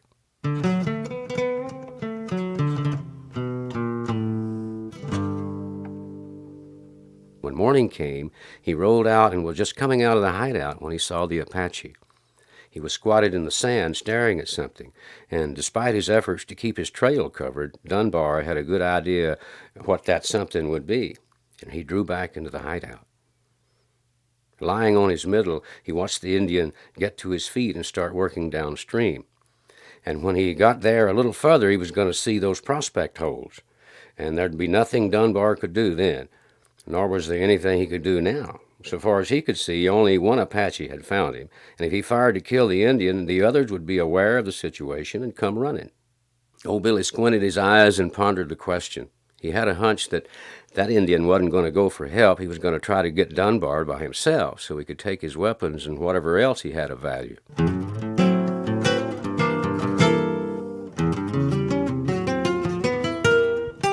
The Indian went downstream further and slipped out of sight, and Billy instantly ducked out into the open and scooted down the canyon into the mesquite. He dropped flat down there and inched along in the direction the Indian had gone.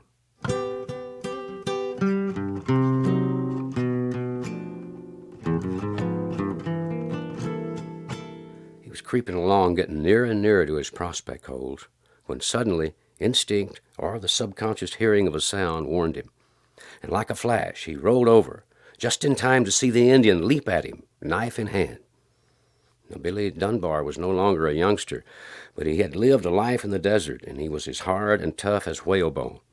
As the Apache leaped, he caught the knife wrist in his left hand and stabbed the Indian's ribs with his own knife. The Apache twisted away, and Billy gave a heave. The Indian lost balance, and they rolled over and then fell over an 8-foot bank into the wash. Luck was with Billy. The Indian hit first, and Billy's knife arm was around him with the point gouging at the Indian's back. And when they landed, the knife went to the hilt.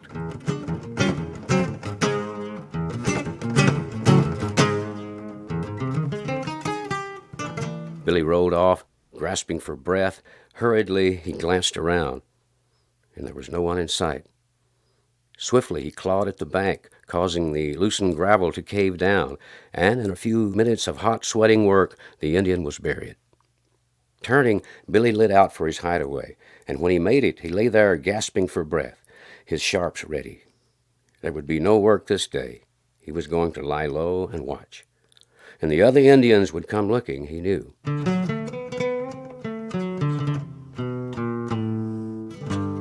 After dark, he slipped out and covered the Indian better, and then he used a mesquite bush to wipe out, as well as possible, the signs of their fighting. Then he cat-footed it back to the hollow and tied a rawhide string across the entrance with a can of loose pebbles at the end to warn him if Indians found him. And then he went to sleep.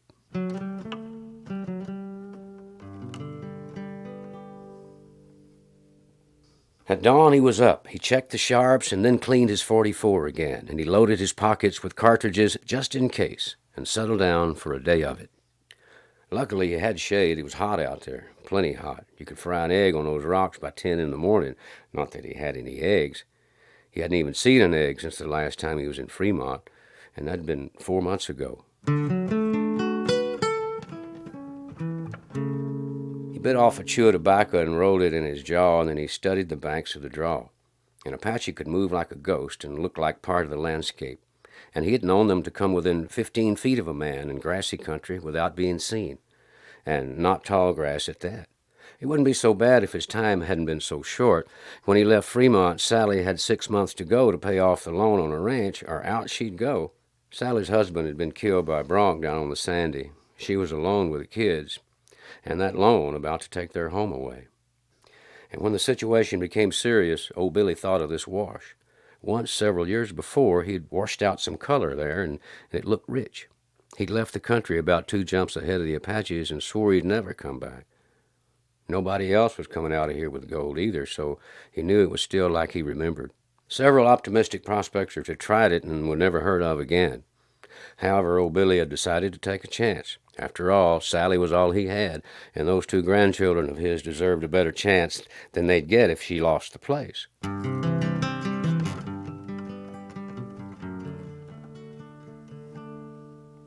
So the day moved along, a story told by the shadows on the sides of the wash. You could almost tell the time by those shadows. It wasn't long before Dunbar knew every bush, every clump of greasewood and mesquite along its length, and every rock. He wiped the sweat from his brow and waited. Sally was a good girl. Pretty, too. Too pretty to be a widow at 22. It was almost mid-afternoon when his questing eye halted suddenly on the bank of the wash, and he lay perfectly still, eyes studying the bank intently. And yet his eyes had moved past the spot before they detected something amiss. He scowled, trying to remember. And then it came to him. There had been a torn place there, as though somebody had started to pull up a clump of greasewood and then abandoned it, and the earth had been exposed and a handful of roots. Now it was slotted out. Straining his eyes, he could see nothing and distinguish no contours that seemed human, only that the spot was no longer visible. The spot was mottled by shadows and sunlight through the leaves of the bush.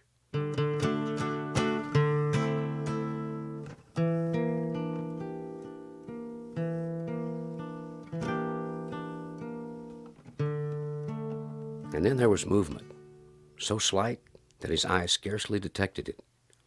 And suddenly the earth and torn roots were visible again. They had come back, and their stealth told him they knew he was somewhere nearby. And the logical place for him would be right where he was.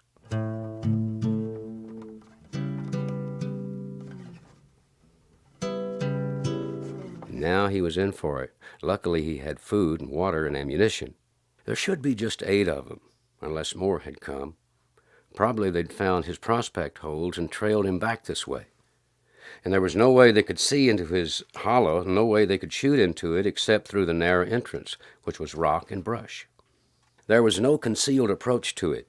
He dug into the bank a little to get more earth in front of himself. No one needed to warn him of the gravity of the situation. It was 150 miles to Fremont and 60 miles to the nearest white man, young Sid Barton, a cowhand-turned-rancher who had started running some cattle on the edge of the Apache country. And nor could he expect help. Nobody ever came into this country, and nobody knew where he was but Sally, and she only knew in a general way. Prospectors did not reveal locations where they had found color. Well, he wasn't one of those restless young coots who'd have to be out there tangling with the Apaches. He could wait. And he would wait in the shade while they were in the sun. Night didn't worry him much. Apaches had never cared for night fighting, and he wouldn't have much trouble with them.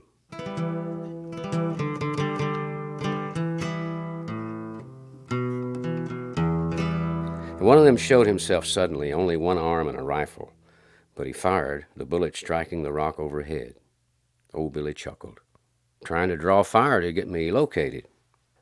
Billy Dunbar waited, grinning through his beard. There was another shot, and then more stillness. He lay absolutely still.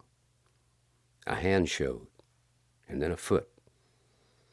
He rolled his quid in his jaw, and he spit. An Indian suddenly showed himself and then vanished as though he'd never been there. Old Billy watched the banks cynically. An Indian showed again, and hesitated briefly this time. But Dunbar waited. Suddenly, within 20 feet of the spot where Dunbar lay, an Indian slid down the bank and with a shrill whoop darted for the entrance to the hideaway. It was point blank, even though a moving target, and Billy let him have it. The old Sharps bellowed like a stricken bull and leaped in his hands. The Apache screamed wildly and topped over backward, carried off his feet by the sheer force of the heavy caliber bullet. Yells of rage greeted the shot. Dunbar could see the Indian's body sprawled under the sun. He picked up an edged piece of white stone and made a straight mark on the rock wall beside him, then 7 more. He drew a diagonal line through the first one. 7 to go.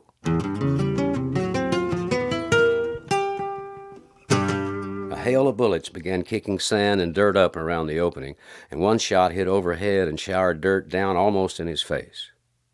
"Darn you." Billy took his hat off and laid it beside him, and his 6-shooter atop of it, ready to hand. No more Indians showed themselves, and the day drew on. It was hot out there.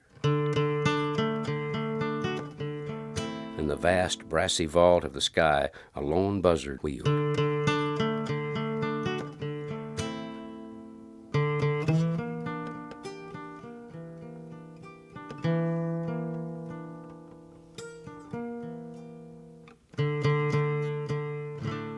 He tried no more shots. He waited. They were trying to tire him out. Doggone it, in this place he could outweight all the Apaches in the Southwest. Not that he wanted to. Keeping well below the bank, he got hold of a stone about the size of his head and rolled it into the entrance. Instantly, a shot smacked the dirt below it and kicked dirt into his eyes. And he wiped them and swore viciously. And then he got another stone and rolled that in place, pushing dirt up behind them. And he scooped his hollow deeper and peered thoughtfully at the banks of the draw. Jenny and Julie were eating grass, undisturbed and unworried. They'd been with old Billy too long to be disturbed by these, to them, meaningless fusses and fights. And the shadow from the west bank reached further toward the east, and old Billy waited and watched.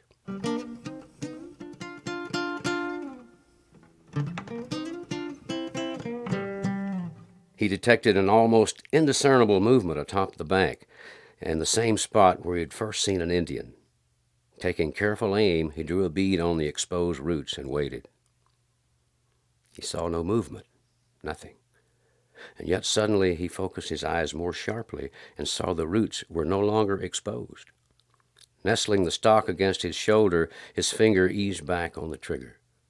The old sharps wavered, and he waited.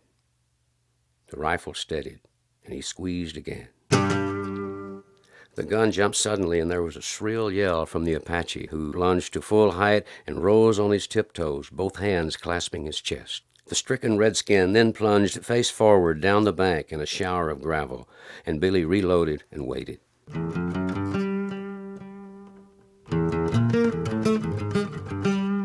The Apache lay still, lying in the shadow below the bank, and after watching him for a few minutes, alternating between the still form and the banks to the draw, Dunbar picked up his white stone and marked another diagonal white mark across the second straight line. He stared at the figures with satisfaction. 6 left.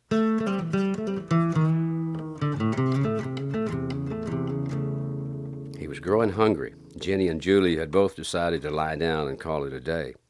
As luck would have it, his shovel and pick were concealed in the brush at the point where the draw opened into the wider wash. He scanned the bank suddenly and then drew back.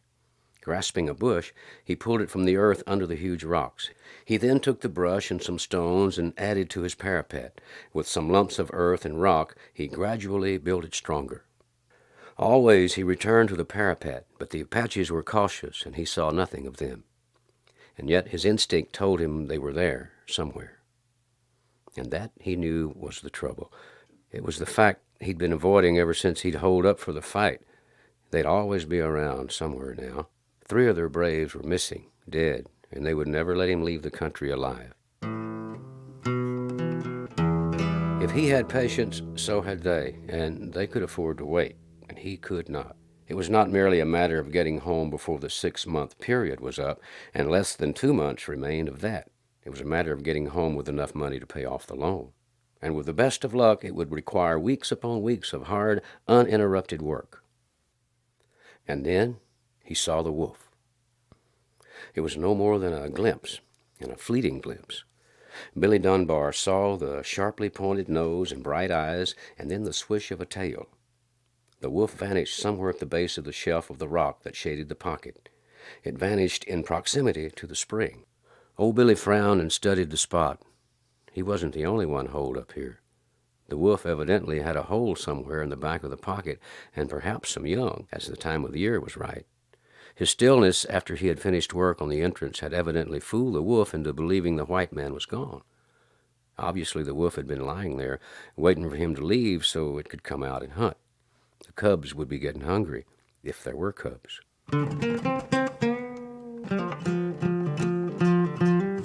The idea came to him then, an idea utterly fantastic, yet one that suddenly made him chuckle. It might work. It could work. At least it's worth a chance. Somehow, someway, I got to be rid of those Apaches. And Billy knew something of their superstitions and their beliefs, and it was a gamble, but as suddenly as he conceived the idea, he knew it was a chance, and he was going to take it.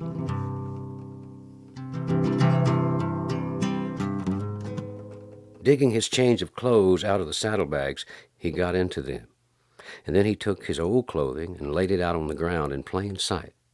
The pants, then the coat, the boots, and nearby the hat.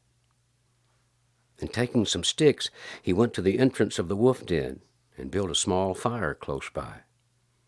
And then he hastily went back and took a quick look around. The draw was empty, but he knew the place was watched. He went back and got out a line of the wolf den and waited.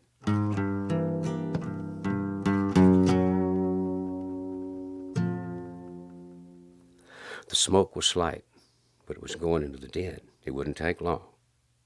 Suddenly the wolf came out with a rush, ran to the middle of the pocket, took a quick snarling look around, and then went over the parapet and down the draw. Working swiftly, Billy moved the fire and scattered a few sticks and coals in his other fireplaces, and then he brushed the ground with a branch. It would be a few minutes before the Apaches moved, and perhaps longer. Crawling into the wolf den, he found it empty. There were no cubs. He gathered some wolf hair, which he gathered up and took back to his clothing, and he put some of the hair in his shirt and some near his pants. A quick look down the draw showed no sign of an Indian, but that they had seen the wolf he knew, and he could picture their surprise and puzzlement. Hurrying to the spring, he dug from the bank near the water a large quantity of mud. This was an added touch, but one that might help. And from the mud he formed two roughly human figures. About the head of each he tied a blade of grass. Hurrying to the parapet for a stolen look down the draw, he worked until 6 such figures were made. And then, using thorns and some old porcupine quills he found near a rock, he thrust one or more through each of the mud figures. They stood in a neat row facing the parapet. Quickly he hurried for one last look into the draw. An Indian had emerged, and he stood there in plain sight, staring toward the place.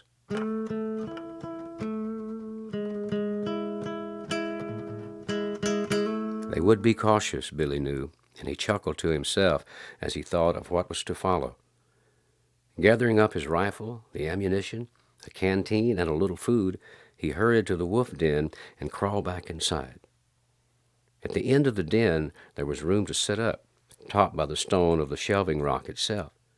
He lighted a match and saw to his right a smaller hole of some sort. Cautiously, Billy crawled back to the entrance, and careful to avoid the wolf tracks and the dust outside, he brushed out his own tracks and then retreated into the depths of the cave. From where he lay, he could see the parapet.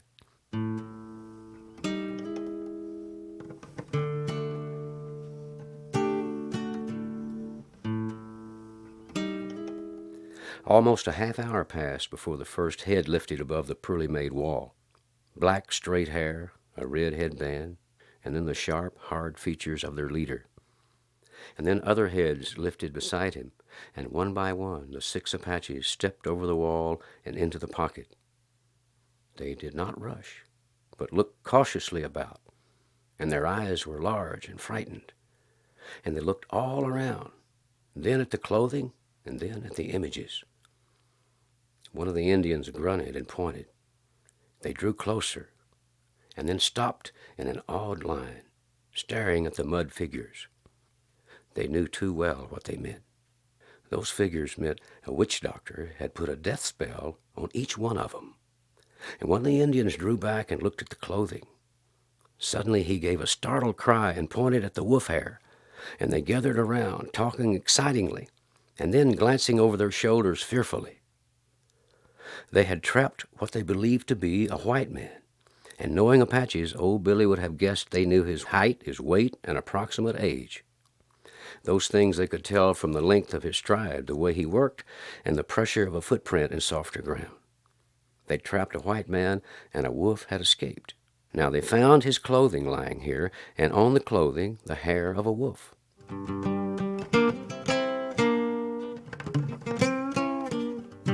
All Indians knew of wolf men, those weird creatures who changed at will from wolf to man and back again, creatures that could tear the throat from a man while he slept and could mark his children with the wolf blood. The day had waned, and as he lay there, old Billy Dunbar could see that while he had worked, the sun had neared the horizon. The Indians looked around uneasily. This was the den of a wolf man, a powerful spirit who had put the death spell on each one of them, who came as a man and went as a wolf. Suddenly, out on the desert, a wolf howled. The Apaches started as if struck, and then, as a man, they began to draw back, and by the time they reached the parapet, they were hurrying. Old Billy stayed the night in the wolf hole, lying at its mouth, waiting for dawn, and he saw the wolf come back, stare about uneasily, and then go away. And when light came, he crawled from the hole.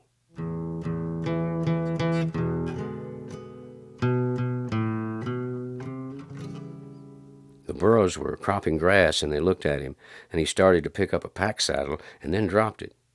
I'll be darned if I will. Taking the old sharps and the extra pan, he walked down to the wash and went to work. And he kept a careful eye out, but he saw no Apaches.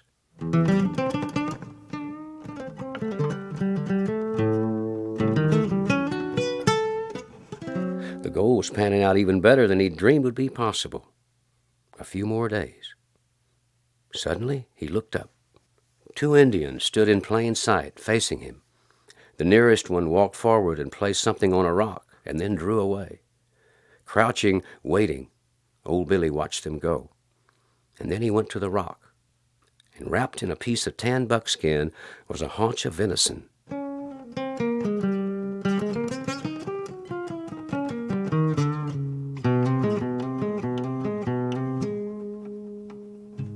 Now, he was big medicine now. He was Wolfman. The venison was a peace offering, and he would take it. He knew now he'd come and go and pan as much gold as he wanted in the Apache country.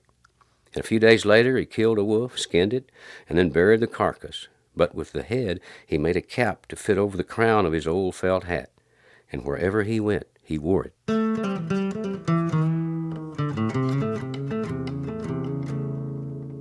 A month later, walking into Fremont behind the swishing tails of Jenny and Julie, he met Sally at the gate. She was talking with young Sid Barton. "Howdy, Billy," Sid said. Sid was grinning at him, looking at the wolfskin cap. "Better not wear that around here, or somebody might take you for a wolf." "I am." "You're darn right I am. Ask them Apaches."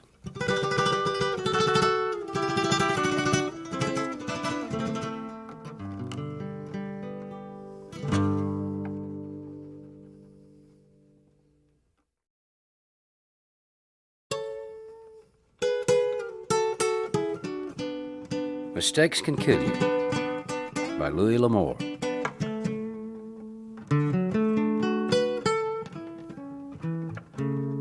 Ma Redlin looked up from the stove. "Where's Sam? Is he still out yonder?" Johnny rubbed his palms on his chaps. "He ain't coming to supper, Ma. He done rode off." Pa and Elsie were watching him, and Johnny saw the hard lines of temper around Pa's mouth and eyes. Ma glanced at him apprehensively, but when Pa did not speak, she looked to her cooking. Johnny walked around the table and sat down across from Elsie. And when Pa reached for the coffee pot, he looked over at Johnny. "Was he alone, boy? Or did he ride off with that no-account Albie Bower?" Now, it was in Johnny neither to lie nor to carry tales, and reluctantly he replied, "He was with somebody. I reckon I couldn't be sure who it was." And Redlin snorted and put down his cup. It was a sore point with Joe Redlin that his son and only child should take up with the likes of Albie Bower. Back in Pennsylvania and Ohio, the Redlins had been good, God-fearing folk, while Bower was no good and came from a no-good outfit. Lately, he'd been flashing money around, but he claimed to have won it gambling at Degny's 4-Star Saloon.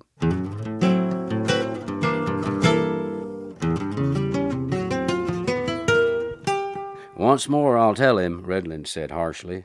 "I'll have no son of mine traipsing around with that 4-Star outfit. Pack of thieves, that's what they are."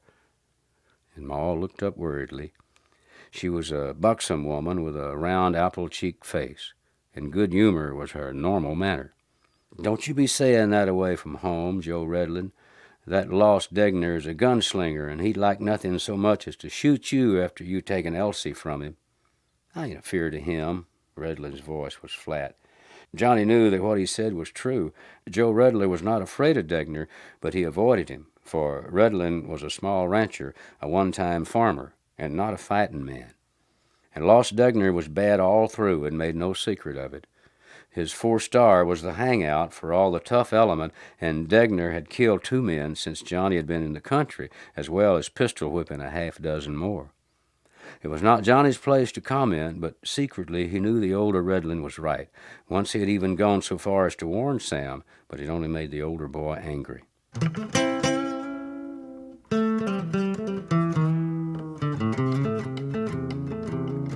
Sam was almost 21. and Johnny but 17. But Sam's family had protected him, and he'd lived always close to the competence of Paul Redland. And John had been doing a man's work since he was 13, fighting a man's battles and making his own way in a hard world. And Johnny also knew what only Elsie seemed to guess, that it was Hazel, Degner's red-haired singer, who drew Sam Redland to the 4-star. It was rumored that she was Degner's woman, and Johnny had said as much to Sam. The younger Redland had flown into a rage, and whirling on Johnny had drawn back his fist. And something in Johnny's eyes stopped him, and although Sam would never have admitted it, he was suddenly afraid. And like Elsie, Johnny had been adrift when he came to the Red Bar. Half dead with pneumonia, he'd come up to the door on his black gelding, and the Redlands' hospitality had given him a bed, the best care the frontier could provide. And when Johnny was well, he went to work to repay them. And then he stayed on for the spring roundup as a 40-a-month hand. And he volunteered no information, and they asked him no questions. He was slightly built and below medium height, but broad-shouldered and wiry. His shock of chestnut hair always needed cutting, and his green eyes had a lurking humor. He moved with deceptive slowness, for he was quick at work and skillful with his hands. And nor did he wait to be told about things, but even before he began riding, he had mended the buckboard, cleaned out and shored up the spring, repaired the door hinges, and cleaned all the guns.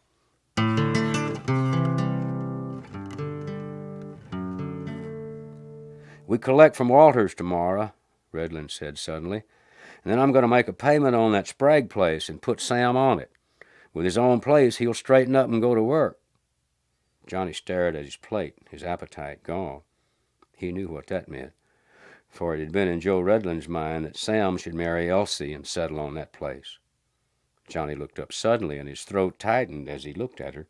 The gray eyes caught his and searched them for an instant, and then moved away. And Johnny watched the lamplight in her ash-blonde hair, turning it to old gold. He pushed back from the table and excused himself, going out into the moonlit yard. He lived in a room he'd built in a corner of the barn. They had objected at first, wanting him to stay at the house, but he couldn't bear being close to Elsie, and then he had that lonely man's feeling for seclusion. Actually, it had other advantages, for it kept him near his horse, and he never knew when he might want to ride on.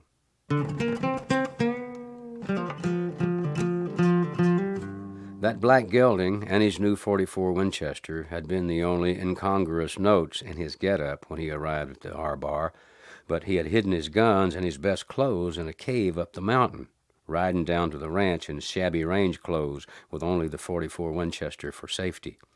And he had watched the ranch for several hours despite his illness before venturing down to the door. It paid to be careful, and there were men about who might know him.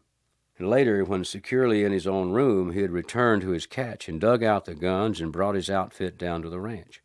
Yet nobody had ever seen him with guns on, nor would they if he was lucky. The gelding turned its head and nickered at him, rolling his eyes at him, and Johnny walked into the stall and stood there, one hand on the horse's neck. "A little bit longer, boy, then we'll go. You sit tight now."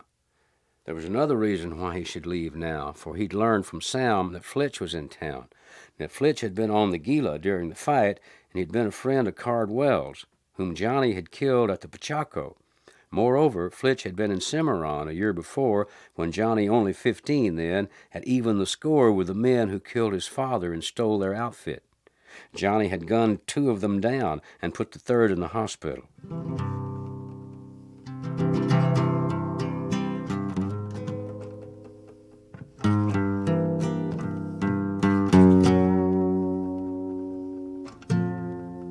Johnny was already on the range when Sam Redland rode away the next morning to make his collection. Paul Redland rode out with Elsie and found Johnny branding a yearling. Paul waved and rode on, but Elsie sat on her horse and watched him. "You're a good hand, Johnny," she said when he released the calf. "You should have your own outfit." "Oh, that's what I want most," he admitted. "But I reckon I'll never have it." "You can have it if you want it enough. Is it because of what's behind you?" He looked up quickly then. "What do you know of me?" "Nothing, Johnny, but what you've told us. But once when I started in the barn for eggs, you had your shirt off and I saw those bullet scars. Now, I know bullet scars because my own father had them. And you never told us anything, which usually means that there's something you ain't anxious to tell." "I guess you're right." He tightened the girth on his saddle.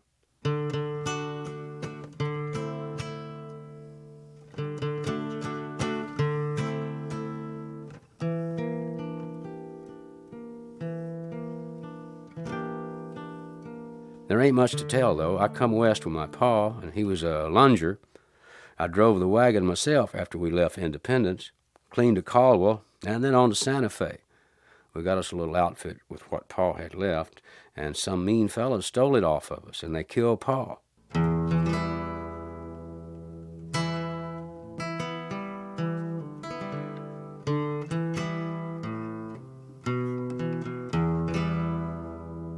Joe Redland rode back to join them as Johnny was swinging to the saddle. He turned and glanced down at the valley. "Reckon that range won't get much use, Johnny," he said anxiously. "And the stock sure need it. Fair to middling grass, but too far from water." "That draw now," Johnny suggested. "I've been thinking about that draw. It'll take a sight of work. With a couple of good men and teams and some elbow grease, we could build them a dam across that draw. And there's a sight of water comes down when it rains, enough to last most of the summer if it was dammed, maybe even the whole year." Well, the three horses started walking toward the draw, and Johnny pointed out what he meant. "A feller over to Mobeetie did that one time," he said, "and it washed his dam out twice, but the third time she held, and he had him a little lake all the year round." "That's a good idea, Johnny." Redland studied the setup and then nodded. "A right good idea."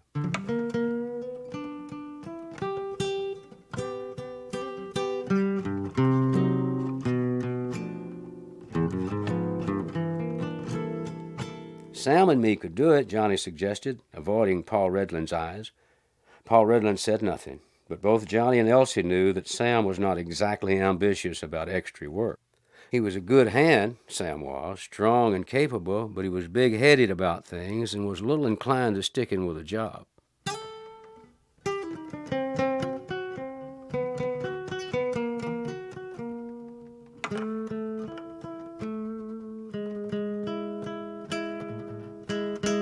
"Reminds me," Paul said, glancing at the sun, "Sam should be back soon."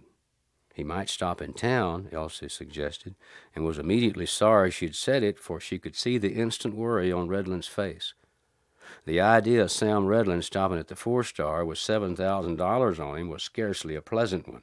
Murder had been done there for much, much less. And then Sam was overconfident. He was even cocky. "Well, I reckon I'd better ride in and meet him," Redland said, genuinely worried now. "Sam's a good boy, but he sets too much store by himself. He figures he can take care of himself anywhere. But that pack of wolves—" His voice trailed off to silence. Johnny turned in his saddle. "Well, I could just as well ride in, Paul," he said casually. "I ain't been to town for a spell, and if anything happened, I could lend a hand." Paul Redland was about to refuse when Elsie spoke up quickly. "Let him go, Paul. He could do some things for me, too, and Johnny's got a way with folks. Chances are he can get Sam back without trouble." "That's right." Johnny's thoughts were grim. "Send me along to save your boy. You don't care if I get shot, just so's he's been saved." "Well, all right, I'll go. And when I come back, I'll climb my gelding and lie it out, up to Oregon. I've never been to Oregon."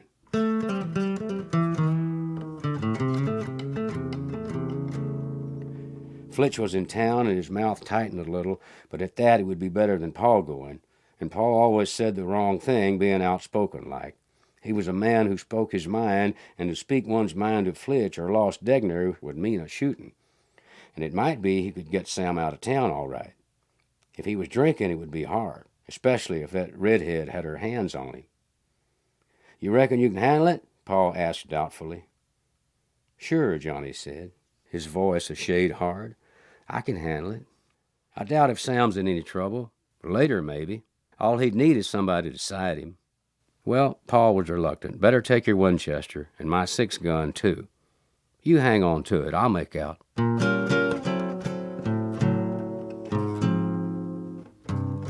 Johnny turned the gelding and started back toward the ranch, his eyes cold. 17 he might be, but 4 years on the frontier on your own make pretty much of a man out of you. He didn't want any more shooting, but he had 6 men dead on his back trail now, not counting Comanches and Kiowas. 6, and he was 17. Next thing, they'd be comparing him to the Kid or to Wes Hardin. He wanted no gunfighter's name, only a little spread of his own where he could run a few cows and raise horses. Good stock, like some he'd seen in East Texas. No range ponies for him, but good blood. Now that's Sprague's place. But that was Sam's place, or as good as his. Well, why not? Sam was getting Elsie, and it was little enough he could do for Pa and Ma to bring Sam home safe. He left the gelding at the water trough and walked into the barn. In his room, he dug some saddle gear away from a corner out of a hiding place. In the corner, he took his guns. After a moment's thought, he took but one of them, leaving the .44 Russian behind. He didn't want to go parading into town with two guns on him, looking like a sure-enough shooter. And besides, with only one gun and the change in him, Flitch might not spot him at all. Johnny was at the gate riding out when Elsie and Paul rode up. Elsie looked at him, her eyes falling to the gun on his hip. Her face was pale and her eyes large. "Be careful, Johnny. I had to say that because you know how hot-headed Paul is. He'd get killed, and he might get Sam killed." That was true enough, but Johnny was aggrieved. He looked her in the eye. "Sure, that's true. But you didn't think of Sam, now did you?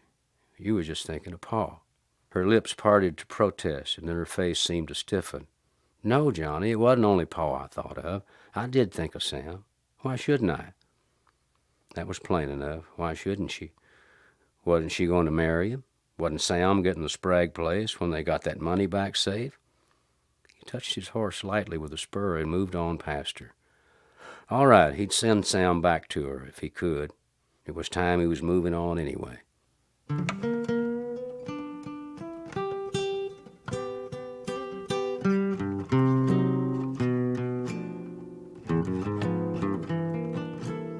The gelding liked the feel of the trail and moved out fast. 10 miles was all, and he could do that easy enough, and so he did it.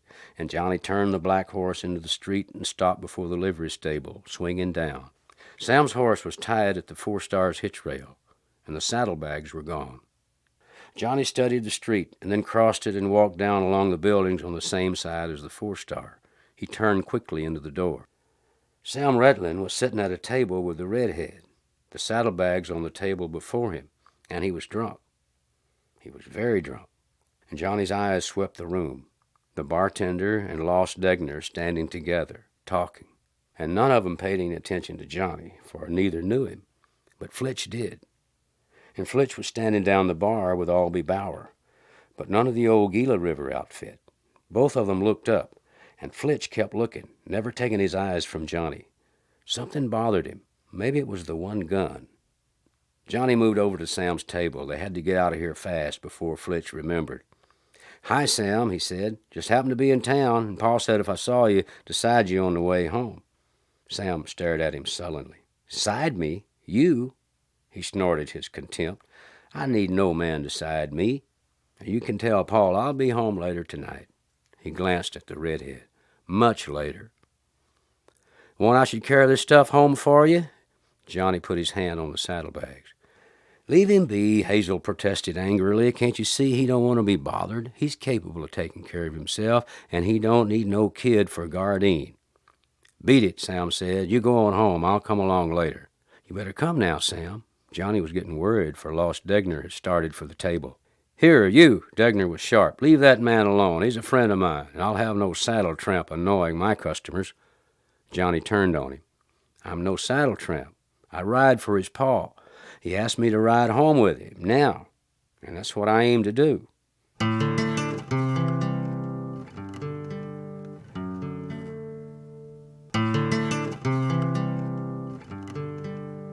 As he spoke, he was not thinking of Degner, but of Flitch. The gunman was behind him now, and neither Flitch, fast as he was, nor Albie Bauer were above shooting a man in the back. "I said to beat it." Sam stared at him drunkenly. "Saddle tramp's what you are. Folks never should have took you in." "That's it," Degner said. "Now get out. He don't want you nor your company." There was a movement behind him, and he heard Flitch say, "Lost, let me have him. I know this hombre. This that kid gunfighter, Johnny O'Day from the Gila." Johnny turned slowly, his green eyes flat and cold. "Hello, Flitch. I heard you was around." Carefully, he moved away from the table, aware of the startled look on Hazel's face, the suddenly tight awareness on the face of Lost Degner. "Are you looking for me, Flitch?" It was a chance he had to take, his best chance now. If shooting started, he might grab the saddlebags and break for the door, and then the ranch. And they would be through with Sam Redlin once the money was gone. Yeah, Flint stared at him, his unshaven face hard with the lines of evil and shadowed by the intent that rode him hard. I'm looking for you. Always figured you got off easy, made you a fast rep gunning down your betters. Bauer had moved up beside him, but Lost Degner had drawn back to one side. Johnny's eyes never left Flitch. Are you in this, Loss? Degner shrugged. Why should I be? I was no Gila River gunman. This is your quarrel. Finish it between you. All right, Flitch, Johnny said. You want it? I'm giving you your chance to start the play. The stillness of a hot mid-afternoon lay on the four-star.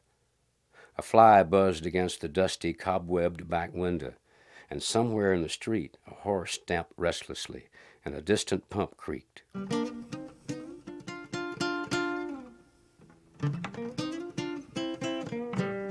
Flitch stared at him, his little eyes hard and bright. His sweat-stained shirt was torn at the shoulder, and there was dust ingrained in the pores of his face. His hands dropped in a flashy draw, but he had only cleared leather when Johnny's first bullet hit him, puncturing the Bull Durham tag that hung from his shirt pocket. The second shot cut the edge of it, and the third, fourth, and fifth slammed Albie Bauer back, knocking him back step by step. But Albie's gun was hammering, and it took the sixth shot to put him down.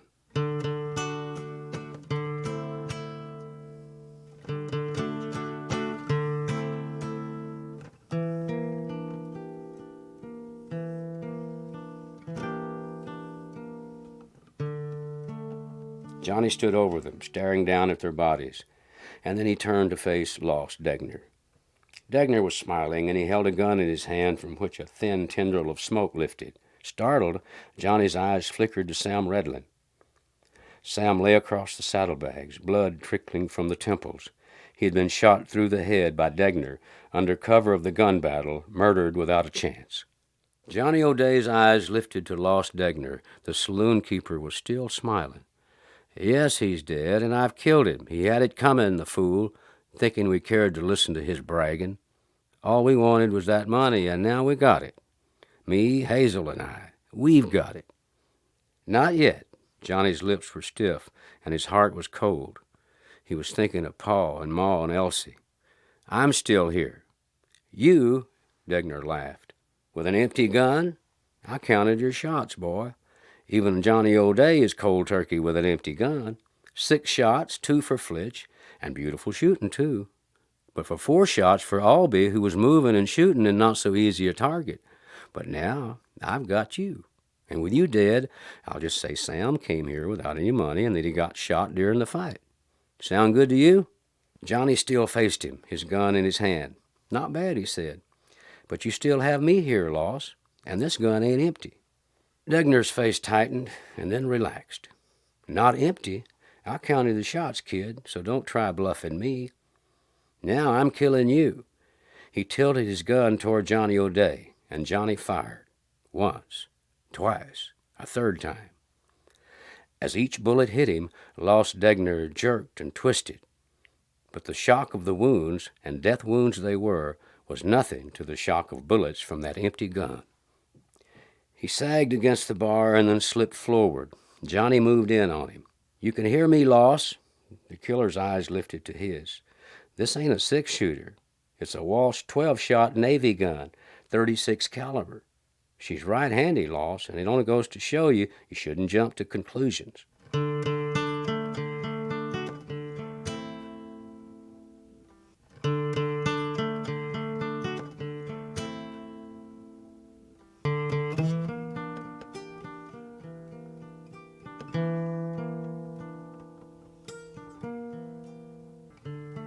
Hazel sat at the table, staring at the dying Degner. You better go to him, Red, Johnny said quietly. He's only got a minute. And she stared at him as he picked up the saddlebags and backed to the door. And Russell, the storekeeper, was on the steps with a half-dozen others, none of whom he knew. Degner killed Sam Redlin, he said. Take care of Sam, will you? At Russell's nod, Johnny swung to the saddle and turned the gelding toward home. He wouldn't leave now. Couldn't leave now. They'd all be alone there without Sam. And besides, Pa was going to need help on that dam. Boy, he touched the gelding's neck, I reckon we got to stick around for a while.